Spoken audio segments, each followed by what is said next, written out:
Welcome to Her Love of Sports with your host, Katie Hamilton. Hey everyone, welcome to Her Love of Sports, where we are highlighting professional women in the sports industry. Joining us today, she is a 4-time Olympic medalist, 2-time world champion, Canadian swimmer, Kylie Masse. Kylie, welcome to Her Love of Sports, and thank you so much for joining us. Thank you. Thank you so much for having me. I'm excited to chat. Awesome. Yes. So we've said you have an extensive resume, like all your medals, everything you've done. So I'd love to just start from the beginning of how, as a young girl, you started swimming.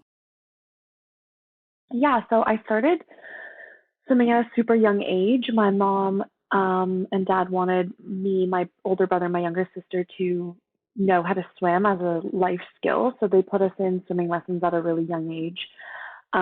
Started that probably around like 3, 4, 5, that age. And then in my hometown of LaSalle, we had a summer league called the LaSalle Lizards, or a summer team called the LaSalle Lizards. And that went through each summer.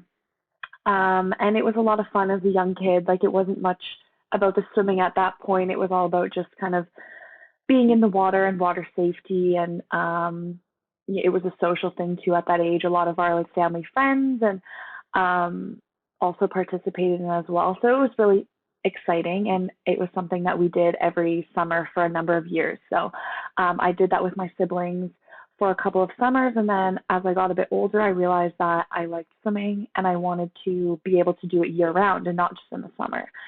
So at that point, I began to look at where I could do that. And then eventually I joined the local club in the area, which was the Windsor Essex swim team at age 10.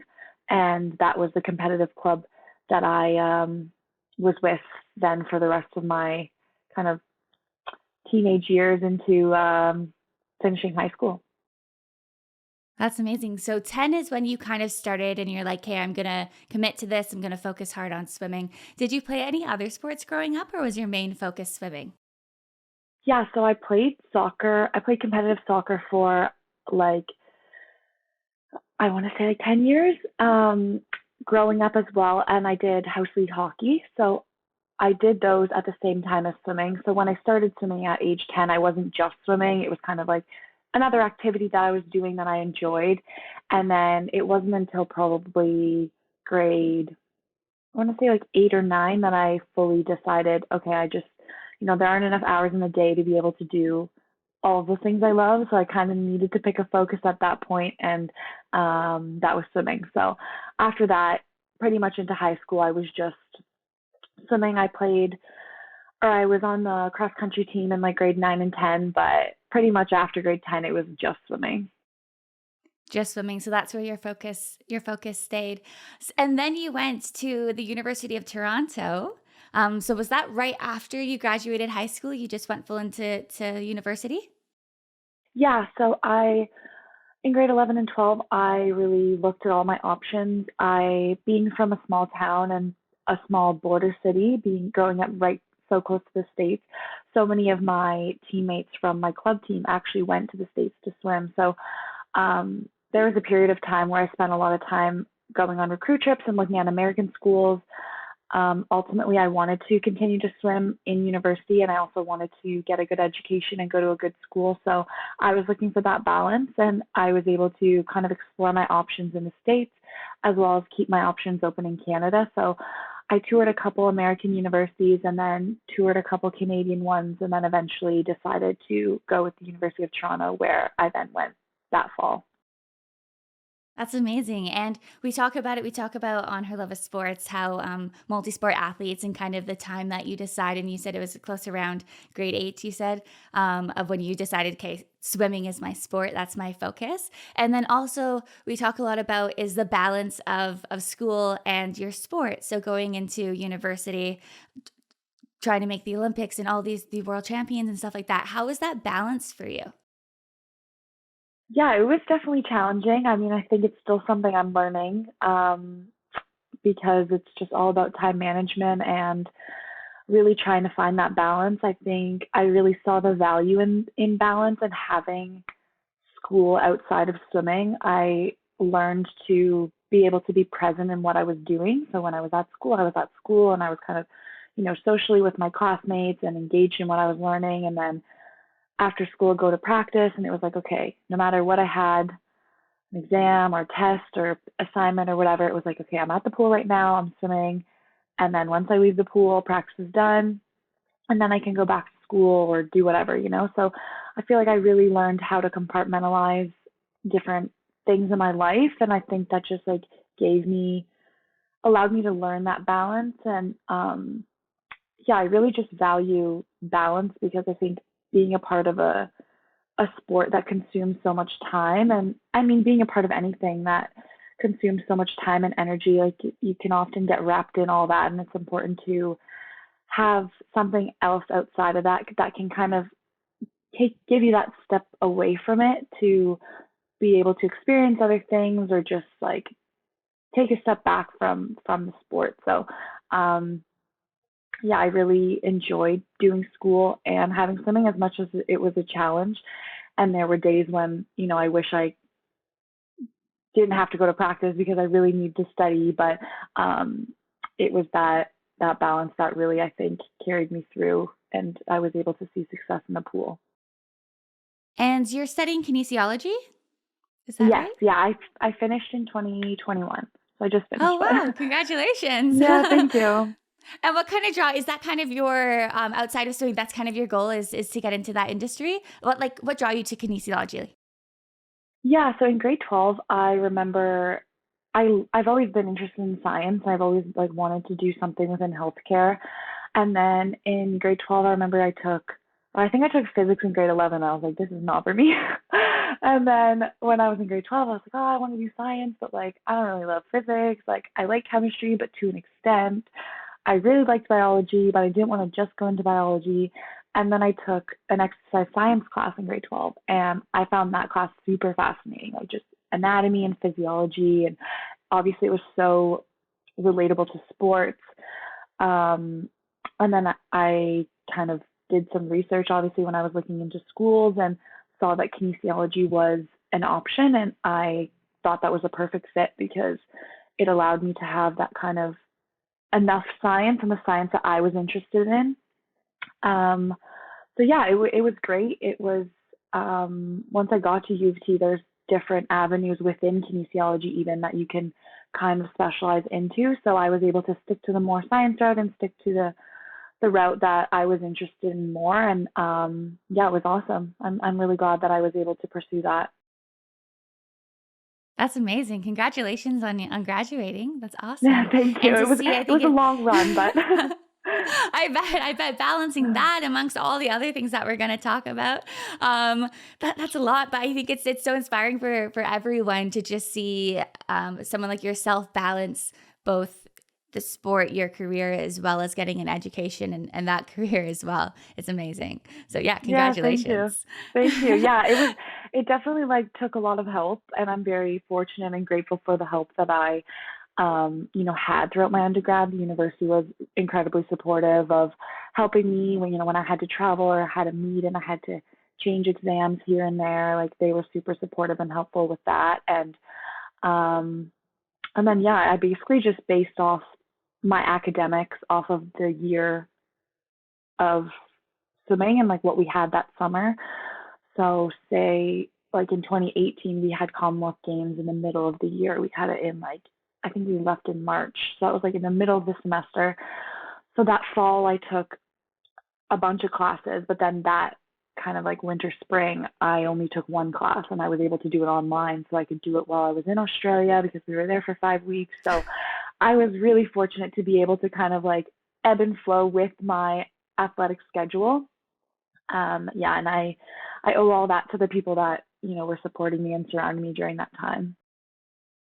That's amazing. That's impressive to balance that, to be in Australia doing online classes while competing for meets. That's amazing.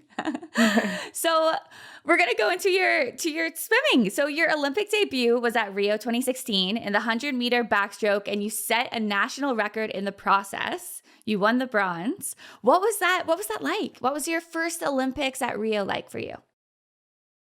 Yeah, it was super incredible. It was something I'd always dreamed of as a little girl. Something I still dream of now is to continue to be able to represent this amazing country that we live in and just continue to pursue my passion. So in 2016, I was so over the moon to have made the team. I obviously wanted to and was working towards that, and that was my goal. But making the team it was just so overwhelming. Like, I was so excited, and I was able to be teammates with like so many of my role models within the sport who I looked up to for so many years and watched and admired. So it was super cool to kind of be then still looking up to them and admiring them, but we were all at the Olympics, and I feel like the whole time I was just like bright-eyed and like taking everything in, which I think was so valuable because it allowed me to just enjoy the experience for what it was and just honestly race without thinking, without having like any pressure, because that was my first senior kind of international meet. Like, no one knew who I was. I was literally just doing my thing and enjoying it all. And I honestly think that that's what allowed me to have such success there, was the fact that I just didn't have as much pressure internally or externally. I just allowed myself to let my body do what it had been working hard to do. And it was an amazing experience. And I never thought at that point in my career, at my first Olympic Games, would I have gotten on the podium. And I think after that swim, it just gave me so much confidence and gave me so much more belief in myself that I belong on the international stage, that I belong racing these other women. And I think it just opened my eyes to what I could do in the sport and what I wanted to do in the sport. Wow. And like you said, you got on the podium, you won the bronze, but also in that process, you set a national record. What was that kind of like as well? Did you know once you hit the back wall and you saw your time, did you know that you made the record, or what was that feeling like? Yeah, honestly, I don't remember specifically, but I think it was the best time at the time. So I was super excited, and I think honestly the time was not even on my mind. It was just like the third place. Like, I remember just looking up at the scoreboard and like seeing the 3 next to my name, and like, again, I don't even think I processed the time that I went. It was just like, because at those sort of meets, like, no one really remembers the time. It's just like the placing. So I was just Right. so excited and overwhelmed and just so happy that when I saw that 3. That's amazing. Congratulations. And then we're Thanks. fresh off of the Tokyo, fresh off of the Tokyo 2021 Olympics, where you won silver in both the 100-meter and 200-meter backstroke, and bronze in the 4x100-meter medley relay. Talk to me about that experience with the Tokyo, because it was postponed due to COVID, and then coming back. What was your experience like?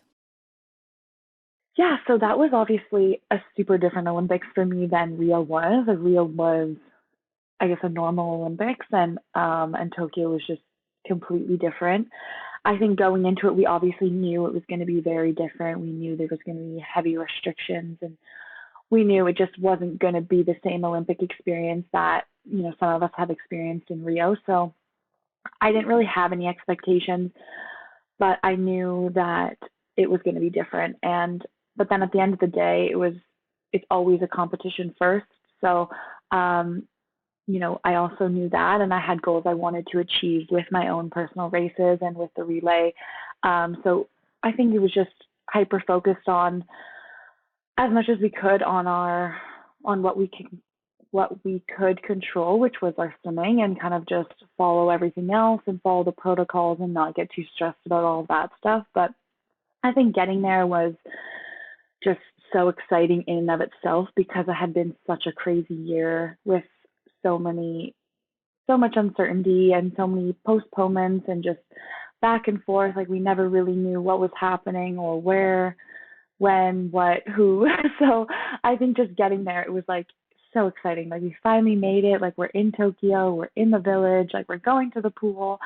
And I think that just like brought us so much energy and adrenaline, because we had finally made it. It had been a long 5 years leading up to that Olympics, and there had been so much within that last year prior to. It was just so exciting to get there. But yeah, I mean, obviously I'm super happy to have come away with 3 medals.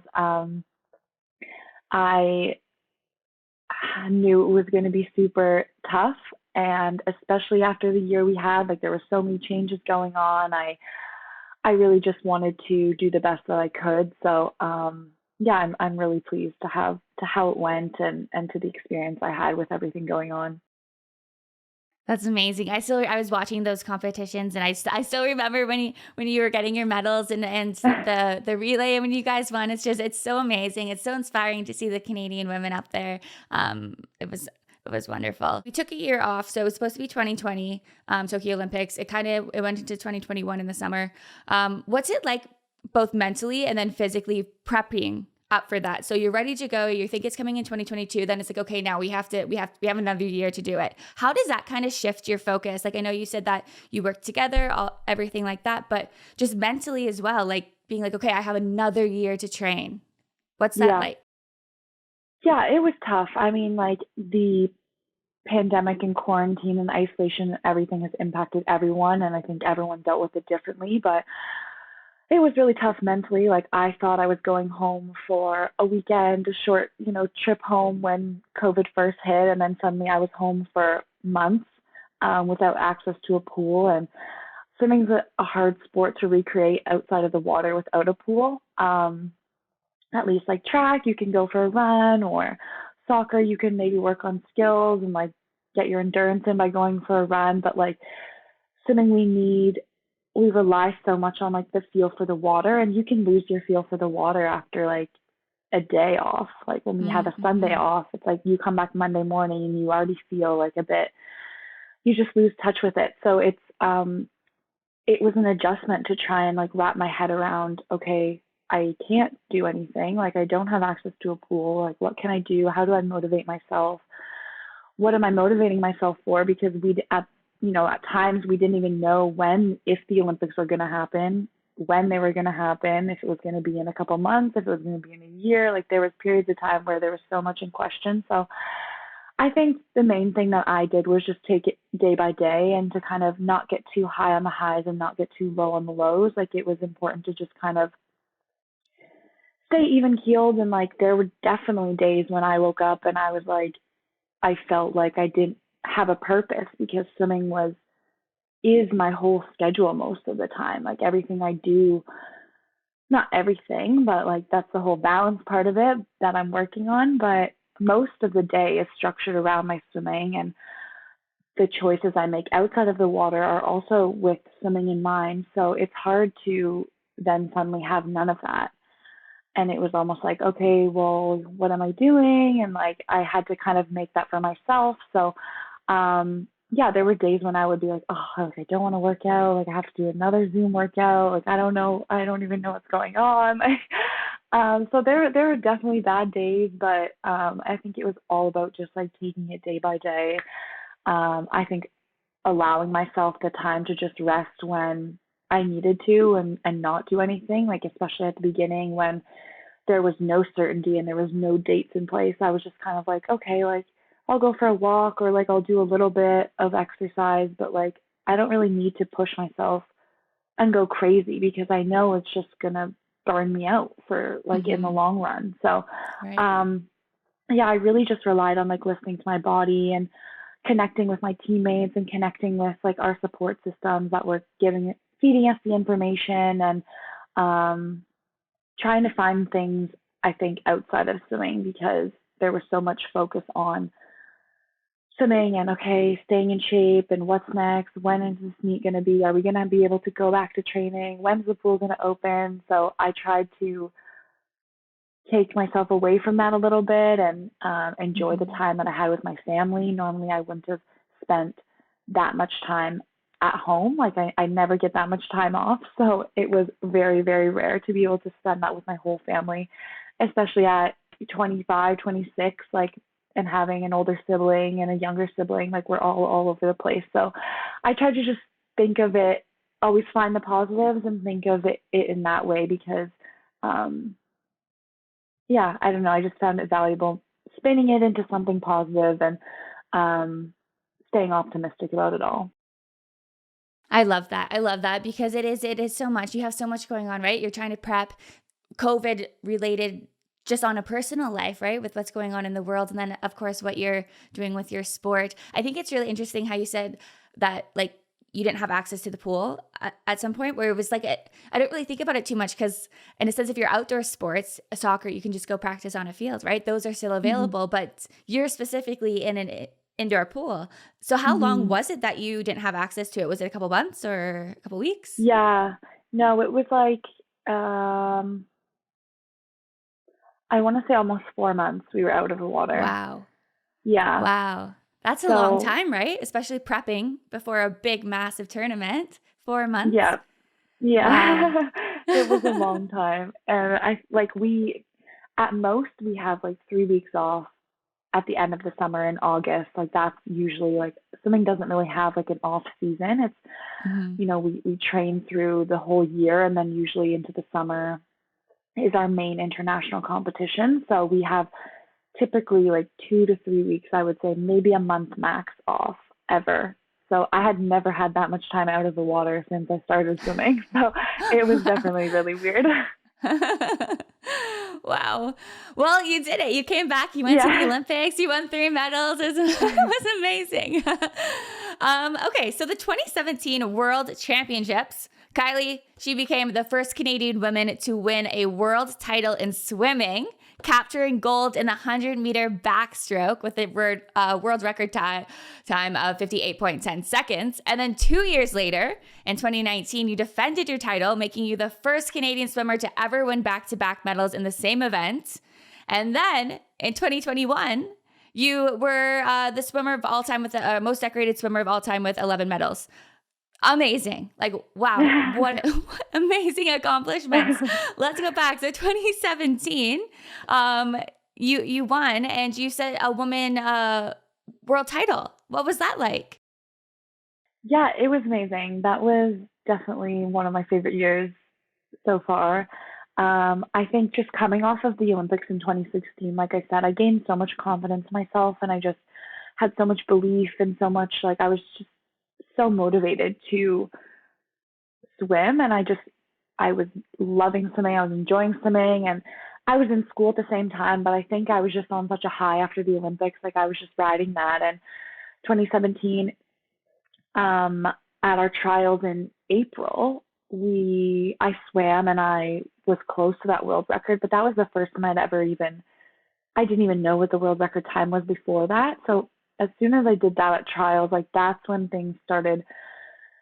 Then like I guess I got more like media attention and people started coming to me and asking me about the world record and asking me about my training and asking me about questions I'd never answered in my life before because I had never been on that platform. I'd never swum that fast to receive those questions. So that became like a huge learning curve for me. And that was challenging because it was just, I suddenly was dealing with so many people, so many other people's opinions, so many people's expectations. And yeah, that was like probably the hardest thing about that year. But then leading into those worlds, like into the world championships, there was such a hype because of the time that I'd swum at our trials.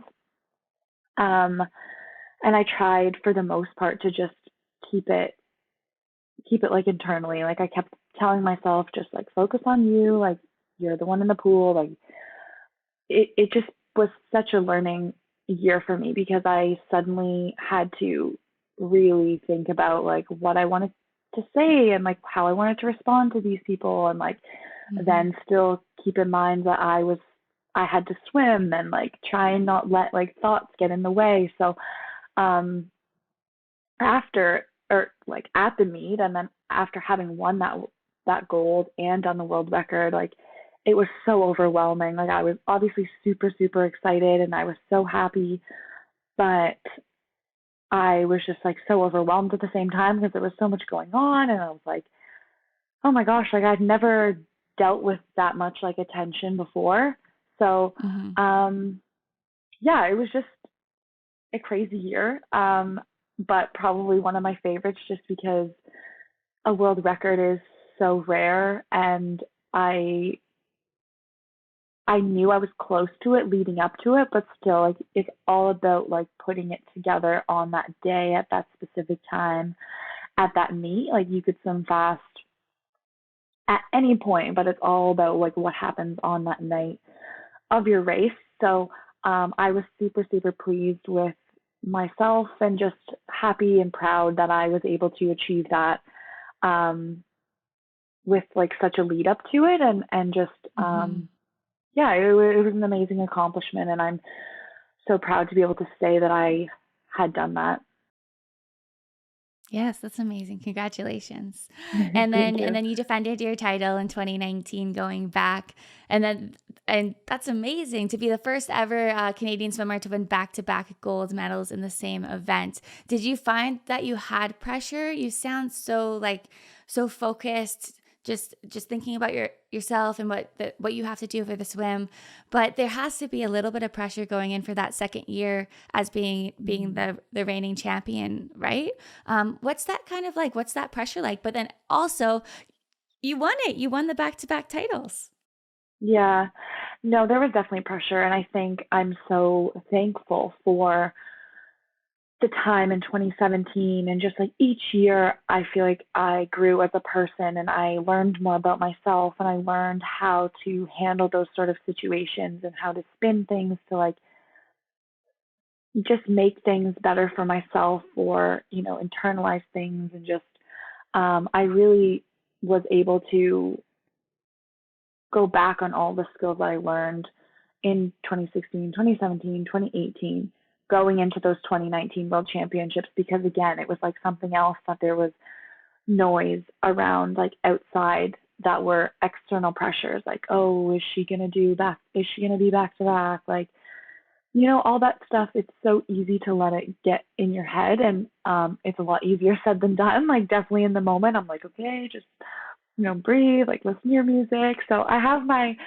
little things I do, just being breathing and like listening to music, distracting myself. I try and like just keep the environment as normal as possible. I really enjoy just like chatting with teammates or listening to music with teammates and chatting with the coaches, and just trying to bring things down a notch, because Hmm. the more you like work it up, I feel like it kind of gets me in my head. So um Absolutely. yeah, there was definitely pressure in 2019, but I think I was able to think back upon my experiences over the last couple of years and just rely on that, and give myself the confidence and have that positive self-talk, and just um using all those kind of like mental performance skills that I feel like I've learned over the last couple of years, and just um yeah, trying to just focus on myself. 2021 became Canada's most decorated FINA swimmer of all time with 11 medals. So each round you just keep doing more accomplishments, which was amazing. What was it like getting that accomplishment now? So you've had the first one, now the second one, now this third year, becoming the most decorated Canadian swimmer. What was that like? Yeah, it was a huge honor. I honestly didn't know that I had received that title until after the meet, and I mean, it is such a big honor because I know what it takes, and I'm super just proud and honored to be at that level and to have had the experiences that I've had over the last couple of years. But I also don't want to. I don't like to like think too much about it. I know like the sport is always moving Mhm. forward, and there's always someone kind of coming up behind you. So it's amazing, and I'm so grateful. But I try and to just keep moving forward, and I know that there's things I still want to accomplish in the sport, and I would love to continue to push the boundaries of history within the sport, and um, yeah, just continue to see what I can achieve and how I can be the best athlete. So we've gone over so many of your accomplishments and there's so many more. Looking at them, reading your history, your bio, it's just everything, all different championships, all different games. Is there a couple that kind of stick out the most to you of your accomplishments that you're like, wow, I'm really proud of this? I mean, all of them you're proud of, but is there a few that kind Yeah. of stick out a little bit more? Um, yeah, definitely. I mean, for sure 2017 with the world record, like that was so crazy and I'm so happy about that one. I think 2019 doing back to back was again just a lot of pressure and a lot going on, and I think I was just super proud of that one as well because I was able to push through that and maintain, yeah, just maintain my stride in what I was doing and to defend that. And then definitely just the past, like Tokyo, I would say, because of COVID and the pandemic and so many changes. I had a program change in the middle of COVID, so that was a huge undertaking for me and just a massive change to uproot my basically my whole life and like lifestyle to a different training group and a different training program. It's not necessarily what I would have wanted in the middle of an Olympic season and like right before the Olympics, but I'm super grateful that I did it and I'm so pleased with my results. But it was just there was just a lot going on at that time, and then with everything with COVID and just the uncertainty, I think it made those medals and my experience in Tokyo so much more memorable, knowing that just the obstacles that were in front of me for the prior like months leading up to Tokyo. Wow, you're such a role model, and I love hearing your Ah, story. I love hearing thank you you. chat. You're just so humble about it too. I'm like, "Oh my god, she's won all this." I'm like, "Yes, girl." And you're like, "I'm just focused Thank on the next thing." thank I you. love it. So what advice would you give to young girls, young athletes that look at you as a role model or want to be in swimming, want to push their swimming career? What advice would you give young athletes? I would say to really enjoy what you're doing. I know it sounds so simple, but like honestly, if you're enjoying what you're doing, you're enjoying swimming or you're enjoying playing soccer, you're enjoying running, like if you're enjoying it and you're surrounded by great people, that's all that matters. Like that's what makes it the best. Like a lot of, yeah, we just talked about some of my accomplishments, but some of my favorite memories are the times like with my teammates or, on travel trips with my teammates or my coaches or getting to meet people from other parts of the world through the sport. Like I've made so many incredible friends across the globe because of swimming. And yes, swimming is the sport and it's my career, but if you're not enjoying it and you're not kind of taking in that you can travel to these places and like meet all these people and like the connections you build within the sport last so much longer than your career in the sport itself. So I think it's just so important to be able to wholeheartedly like enjoy what you're doing. So that would probably be my advice, my like main little inspo tip. But um, secondly, I would say to just not set limits on what you can achieve and to just believe in yourself from a young age and just believe because you're the only one that knows what you want. And I think just having the belief and the confidence from a young age, and that's like instilling that within yourself, finding things that give you that confidence or having like positive self-talk and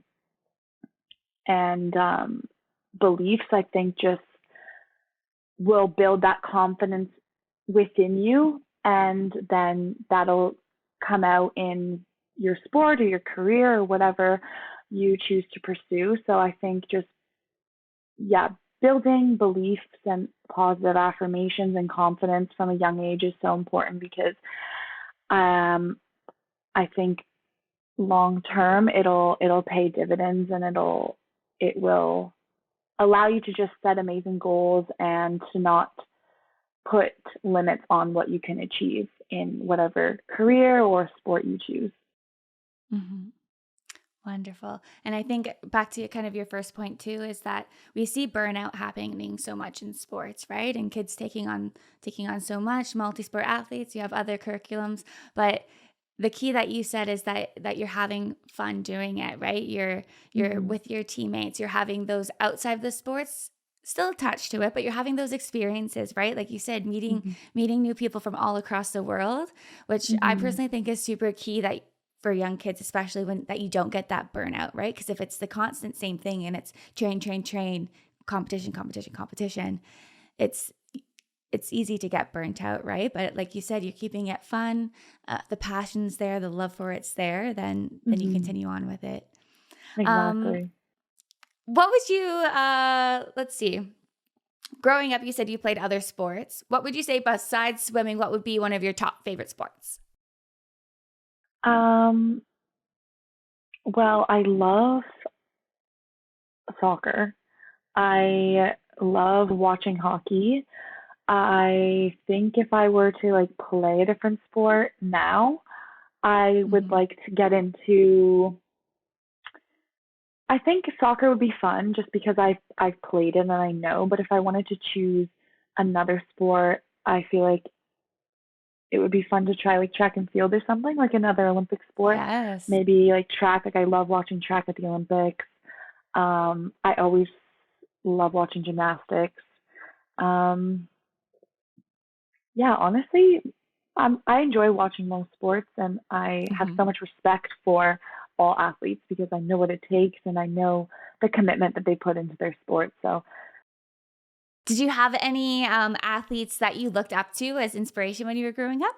Favorite athletes? yeah, I did. A lot of them were within like swimming and within Canada because that was kind of like within my reach, I guess. But obviously Michael Phelps was huge. Um, And then, yeah, a number of the Canadian swimmers like Ryan Cochran, Hillary Caldwell, Brittany and Heather McLean, Julia Wilkinson, like a lot of the older swimmers who I actually was then able to swim with in 2016 on the team were my role models um, growing up. We've gone over all your accomplishments. What's next for you? What's your next goal? What are you which competitions coming up? Kinesiology. What's Kylie's next kind of goal? Yeah, so we actually are leaving in the next couple of weeks to head over to Europe. We have World Championships in Budapest in June. So that's kind of the first international meet of our season. And then we go to the Commonwealth Games, which are in Birmingham in the end of July.